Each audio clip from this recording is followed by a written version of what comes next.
మన రాష్ట్రంలో ఒక గొడ్డలి పార్టీ ఉంది. రోజుకొక మాట మాట్లాడుతున్నారు. ఎన్నికల ముందు అసెంబ్లీ సాక్షిగా అమరావతి అన్నారు. ఎన్నికలైన తర్వాత మూడు ముక్కలాట, మూడు రాజధానులు అన్నారు. ఎన్నికలు అయిపోయినాయి. ఇప్పుడు మ్యావిగన్ అంట. ఏం తమ్ముళ్ళు, ఎవరికైనా అర్థమైందా అని మిమ్మల్ని అడుగుతున్నా. మీకు అమరావతి కావాలన్నా లేదా అని మిమ్మల్ని అడుగుతున్నా. గట్టిగా చెప్పండి. మన రాజధాని, మన రాజధాని, మన రాజధాని,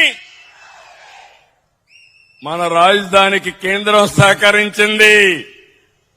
మనస్ఫూర్తిగా ప్రధానమంత్రి నరేంద్ర మోడీ గారికి, ప్రధానమంత్రి గారికి అభినందనలు, ధన్యవాదాలు. గట్టిగా చప్పట్లు కొట్టి కృతజ్ఞతలు తెలియజేయండి.